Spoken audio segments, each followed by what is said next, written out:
ఒకసారి ఒక సామంతరాజు గారు ఈ బీర్బల్ తెలివితేటల గురించి విన్నారు. విని ఈ బీర్బల్ని చూడాలి, ఈయన చాలా తెలివిగా సమస్యలను పరిష్కరిస్తూ ఉంటారు కదా, అందుకని ఈయన చూడాలి ఎలాగైనా అని చెప్పి ఆయన ఒక రైతు వేషం వేసుకుని ఒక గుర్రం మీద వీళ్ళ రాజధాని వైపు రావడం ప్రారంభించారు. ఈ అక్బరు పరిపాలించే రాజ్యం వైపు ఆయన బయలుదేరారు గుర్రం మీద ఒక రైతు వేషం వేసుకుని. దారిలోన ఆయనకి ఒక కుంటి వ్యక్తి కనిపించి నాకు సహాయం చేయండి అని అడుగుతున్నాడు. ఆ కుంటి వ్యక్తి అడుగుతుంటే సామంతరాజుకి చాలా జాలేసింది ఆ కుంటివాడిని చూసి సరే అతనికి సాయం చెయ్యాలని నిర్ణయించుకున్నారు ఈ మహారాజు, పక్క రాజ్యం యొక్క మహారాజు. ఆ కుంటివాడిని పలకరించి ఏంటి నీకేం కావాలి, ఏం సాయం కావాలో చెప్పు, నేను చేస్తా అన్నారు. అంటే అతను అన్నాడు, నేను రాజధానికి వెళ్ళాలనుకుంటున్నాను, మా రాజధానికి, అక్కడికి నన్ను తీసుకెళ్ళండి అన్నారు. అంటే ఈ సామంతరాజు వెంటనే ఆ కుంటి వ్యక్తినేమో గుర్రం ఎక్కించారు. తన గుర్రం ఎక్కించి తనేమో నడుస్తూ ఆ కుంటివాడిని తీసుకెళ్ళారు ఆ రాజధాని దగ్గరికి.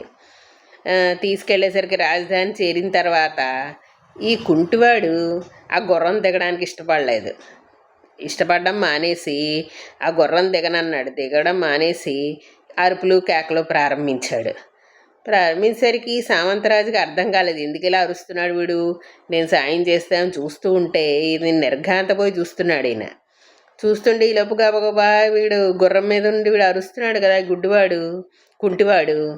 దాంతో చుట్టూరా 10 మంది వచ్చేసారు. ఈ అరుపులకి వచ్చేసి చుట్టూరా చేరిపోయారు జనం. వెళ్ళేసరికి కుంటివాడు ఈ జనాలతోటి, ఈ గుర్రం నాదేను, ఈ రైతు వేషంలో ఉన్న సామంతరాజు నా పనివాడు, వీడు ఇతను సామంతరాజు కాదు, ఈ గుర్రం కూడా ఇతనిది కాదు, ఇలాగా సాయం చేస్తే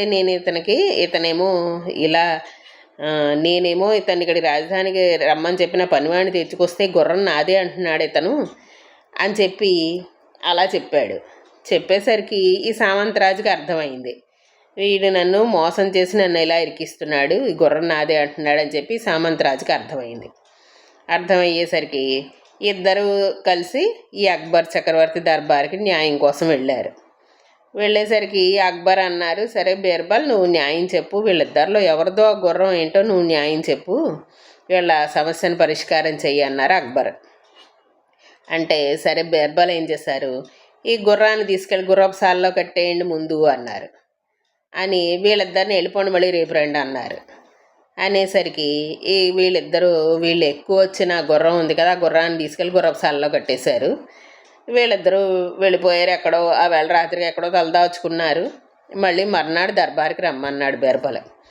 తెల్లారిన తర్వాత వీళ్ళిద్దరూ మళ్ళీ దర్బార్కి వచ్చేసరికి బీర్బల్ వీళ్ళిద్దరిని గుర్రపుసాలకు తీసుకెళ్ళి ఆ కుంటాడిని పిలిచాడు. ముందు పిలిచి నీ గుర్రం నువ్వు తీసుకెళ్ళిపో అన్నాడు. ఆ గుర్రం నీదేను, నువ్వు తీసుకెళ్ళిపో అన్నాడు. అనేసరికి అక్కడేమో చాలా గుర్రాలు ఉన్నాయి. ఆ గుర్రాల్లో తన గుర్రం ఏదో తెలియలేదు ఈ కుంటివాడికి. అది అతను యజమాని అయితే కదా తన గుర్రం ఏదో తనకి తెలియడానికి ఒకరోజు చూశాడు, అది కూడా పైన ఎక్కి కూర్చుని చూశాడు, దాని మొహం కూడా కనిపించదు అప్పుడు. దాంతో అన్ని గుర్రాల్లోనూ నాదే అని వాదిసిన గుర్రం ఏదో తెలుసుకోలేక ఈ కుంటివాడు బెక్కమొహం వేసేసరికి అప్పుడు సామంతరాజుని పిలిచి నీ గుర్రం వెళ్ళి తెచ్చుకో అన్నాడు బీర్బల్. అనేసరికి సామంతరాజు వెంటనే తన గుర్రాన్ని గుర్తుపట్టాడు. ఎందుకంటే ఆయన రోజు తన గుర్రం మీద ఎక్కి ఎక్కడికి వెళ్తూ ఉంటాడు. ఆ గుర్రానికి ఈయనంటే ప్రేమ ఉంటుంది, ఈయనకి గుర్రం అంటే ప్రేమ ఉంటుంది. తన వెళ్ళి యుద్ధాలు అవి చేయడానికి దాని మీదే వెళ్తుంటారు కదా రాజులు. అందుకని వాళ్ళిద్దరి మధ్య ప్రేమ, అనుబంధం, ఆప్యాయతలు ఉంటాయి. దాంతో ఈ సామంతరాజు వెంటనే తన గుర్రాన్ని గుర్తుపట్టాడు. ఆ గుర్రం కూడా తన యజమాని చూసి అది కూడా సంతోషంగా సెకిలిచ్చింది. అది అలా గుర్తుపట్టేసరికి వెంటనే బీర్బలు ఈ కుంటాడు ఇలాగ అబద్ధం చెప్పాడన్న విషయం అర్థమైపోయి ఈ కుంటాడిని తీసుకెళ్ళి శిక్షించండి అని చెప్పి అతనికి శిక్ష విధించారు. గుర్రానికి అసలు యజమాని అయిన సామంతరాజుని ఆయనకి ఆ గుర్రం ఇచ్చేసి మీరు తీసుకెళ్ళిపోండి గుర్రం మీదేను అన్నారు. అనేసరికి అప్పుడు సామంతరాజు మామూలు రైతు వేషంలో ఉన్నాడు కదా అతను. అప్పుడు సామంతరాజు ఎంతో సంతోషంతో తను ఎవరో చెప్పారు చెప్పి బీర్బల్ని ఎంతో ప్రశంసించారు. ఆ సామంతరాజు ప్రశంసించి మళ్ళీ తన రాజ్యానికి తను వెళ్ళిపోయారు. ఇలాగా బీర్బల్ చాలా తెలివిగా సమస్యలను పరిష్కరిస్తూ ఉండేవారు. ఇటువంటి కథలు మన పిల్లలకి రోజు చెప్తూ ఉండాలి. చెప్తూ ఉంటే వాళ్ళు కూడా చక్కగా తెలివిగా ఉంటారు. సరే, ఉంటాను.